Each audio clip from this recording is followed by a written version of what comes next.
एक राजा था जिसका नाम रामधन था। उनके जीवन में सभी सुख थे, राज्य का कामकाज भी ऐशो आराम से चल रहे था। राजा के नैतिक गुणों के कारण प्रजा भी बहुत प्रसन्न थी और जिस राज्य में प्रजा खुश रहती है वहाँ की आर्थिक व्यवस्था भी दुरुस्त होती है। इस प्रकार हर क्षेत्र में राज्य का प्रवाह अच्छा था। इतने सुखों के बाद भी राजा दुखी था क्योंकि उसकी कोई संतान नहीं थी। यह गम राजा को अंदर ही अंदर सताता रहता था। प्रजा को भी इस बात का बहुत दुख था। वर्षों के बाद राजा की यह मुराद पूरी हुई और उसे एक पुत्र की प्राप्ति हुई। पूरे नगर में कई दिनों तक जश्न मना, नागरिकों को राजमहल में दावत दी गई। राजा की इस खुशी में प्रजा भी झूम रही थी। समय बीतता जा रहा था। राजकुमार का नाम नंदन सिंह रखा गया। पूजा पाठ एवं इंतजार के बाद राजा को संतान प्राप्त हुई थी, इसलिए उसे बड़े लाड़ प्यार से रखा जाता था। लेकिन अति किसी बात की अच्छी नहीं होती। अधिक लाड़ ने नंदन सिंह को बहुत बिगाड़ दिया था। बचपन में तो नंदन की सभी बातें दिल को लुभाती थी, पर बड़े होते होते यही बातें बदतमीजी लगने लगती हैं। नंदन बहुत ज्यादा जिद्दी हो गया था। उसके मन में अहंकार आ गया था। वो चाहता था कि प्रजा सदैव उसकी जय जयकार करे, उसकी प्रशंसा करें। उसकी बात ना सुनने पर वो कोलाहल मचा देता था। बेचारे सैनिकों को तो वो पैर की जुती ही समझता था। आए दिन उसका प्रकोप प्रजा पर उतरने लगा था। वो खुद को भगवान के समान पूजता देखना चाहता था। आयु तो बहुत कम थी लेकिन हम कई गुना बढ़ चुका था। नंदन के इस व्यवहार से सभी बहुत दुखी थे। प्रजा आए दिन दरबार में नंदन की शिकायत लेकर आती थी, जिसके कारण राजा का सिर लज्जा से झुक जाता था। यह एक गंभीर विषय बन चुका था। एक दिन राजा ने सभी खास दरबारियों एवं मंत्रियों की सभा बुलवाई और उनसे अपने दिल की बात कही कि वे राजकुमार के इस व्यवहार से अत्यंत दुखी हैं।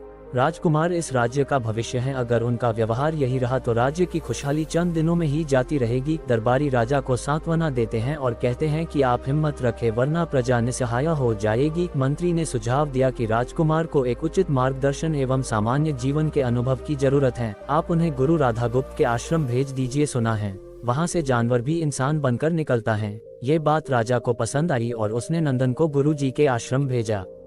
अगले दिन राजा अपने पुत्र के साथ गुरु जी के आश्रम पहुंचे। राजा ने गुरु राधागुप्त के साथ अकेले में बात की और नंदन के विषय में सारी बातें कही। गुरु जी ने राजा को आश्वस्त किया कि वे जब अपने पुत्र से मिलेंगे तब उन्हें गर्व महसूस होगा। गुरु जी के ऐसे शब्द सुनकर राजा को शांति महसूस हुई और वे सहर्ष अपने पुत्र को आश्रम में छोड़कर राजमहल लौट गए।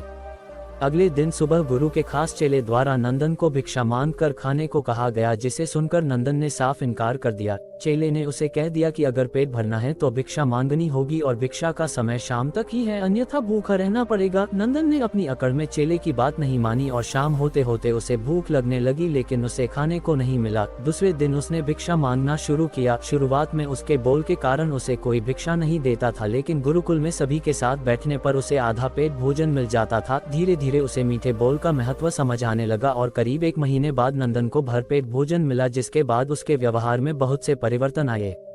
इसी तरह गुरुकुल के सभी नियमों ने राजकुमार में बहुत से परिवर्तन किए, जिसे राधा गुप्त जी भी समझ रहे थे। एक दिन राधा गुप्त जी ने नंदन को अपने साथ सुबह सवेरे सैर पर चलने कहा। दोनों सैर पर निकल गए। रास्ते भर बहुत बातें की। गुरु जी ने नंदन से कहा कि तुम बहुत बुद्धिमान हो और तुम में बहुत अधिक ऊर्जा है, जिसका तुम्हें सही दिशा में उपयोग करना आना चाहिए। दोनों चलते चलते एक सुंदर बाग में पहुँच गए, जहाँ बहुत सुंदर सुंदर फूल थे जिनसे बाग महक रहा था। गुरु जी ने नंदन को बाग से पूजा के लिए गुलाब के फूल तोड़ने कहा। नंदन झट से सुंदर सुंदर गुलाब तोड़ लाया और अपने गुरु के सामने रख दिए। अब गुरु जी ने उसे नीम के पत्ते तोड़कर लाने कहा। नंदन वो भी ले आया। अब गुरु जी ने उसे एक गुलाब सूंघने दिया और कहा, बताओ कैसा लगता है। नंदन ने गुलाब सूंघा और गुलाब की बहुत तारीफ की। फिर गुरु जी उसे नीम के पत्ते चखकर उसके बारे में कहने को कहा। जैसे ही नंदन ने नीम के पत्ते खाए उसका मुंह कड़वा हो गया और उसने उसकी बहुत निंदा की और जतर कतर पीने का पानी ढूंढने लगा।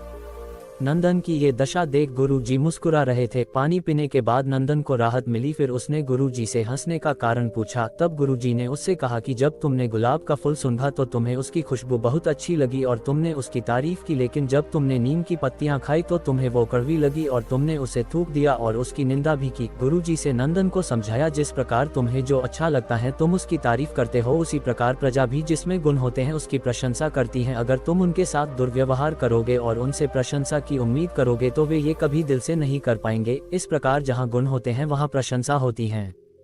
नंदन को सभी बातें विस्तार से समझ आ जाती हैं और वो अपने महल लौट जाता है। नंदन में बहुत परिवर्तन आता है और वो बाद में एक सफल राजा बनता है।